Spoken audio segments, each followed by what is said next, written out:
प्रिय साथियों, आज हम बात करने जा रहे हैं धर्म की सबसे गहरी सीख के बारे में, जो हमें श्रीमद्भागवत महापुराण के छठे स्कंध में मिलती है।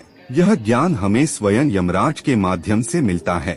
जब हम यमराज का नाम सुनते हैं तो अक्सर मन में भय उत्पन्न होता है, लेकिन क्या आपने कभी सोचा है कि यमराज केवल दंड देने वाले देवता नहीं हैं, बल्कि वे धर्म और न्याय के सबसे बड़े शिक्षक भी हैं। एक धर्म क्या है? आज के समय में धर्म को केवल पूजा पाठ, मंदिर, व्रत या त्योहारों तक सीमित कर दिया गया है, लेकिन असली धर्म क्या है? धर्म वह है जो हमें सत्य के मार्ग पर चलना सिखाए।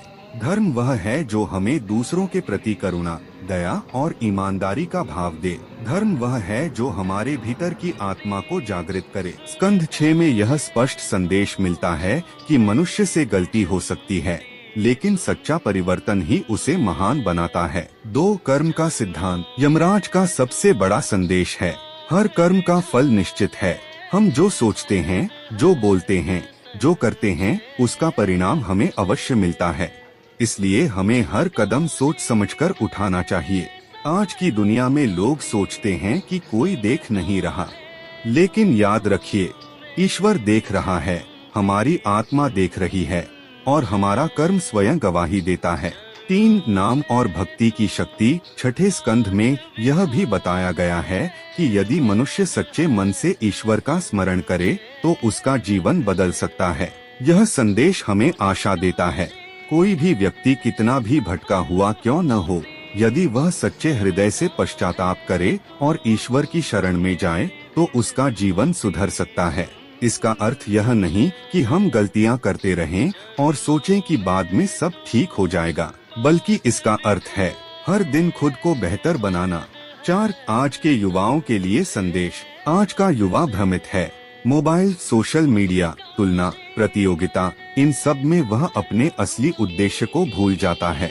यमराज का ज्ञान हमें सिखाता है, समय अमूल्य है, जीवन एक अवसर है, चरित्र ही असली संपत्ति है। आपके पास धन हो या न हो, लेकिन यदि आपका चरित्र महान है तो आप सच्चे अर्थों में सफल हैं। 5 भय नहीं, जागरूकता। वह हमें जागरूक करने के लिए है। जैसे एक शिक्षक परीक्षा से पहले समझाता है कि मेहनत करो, वैसे ही धर्म हमें पहले से चेतावनी देता है।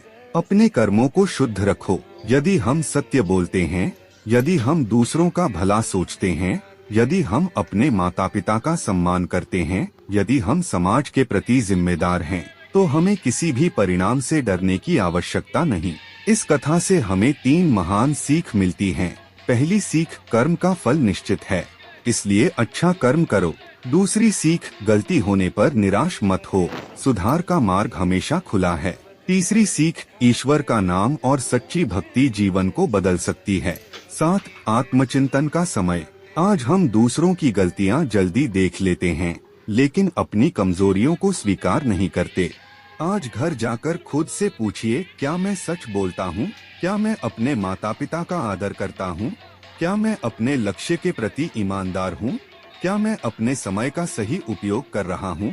यदि उत्तर नहीं है तो निराश मत होइए, आज से शुरुआत कीजिए। 8 निष्कर्ष। प्रिय मित्रों, धर्म केवल पूजा का विषय नहीं, जीवन जीने की कला है। यमराज का ज्ञान हमें डराता नहीं, बल्कि हमें जिम्मेदार बनाता है। जीवन बहुत अनमोल है। हर दिन एक नई शुरुआत है, हर सुबह एक नया अवसर है। आइए संकल्प लें, हम अपने कर्मों को शुद्ध रखेंगे, अपने विचारों को सकारात्मक रखेंगे और अपने जीवन को धर्म के मार्ग पर चलाएंगे। यही धर्म की सबसे गहरी सीख है, यही सच्ची सफलता का मार्ग है। धन्यवाद।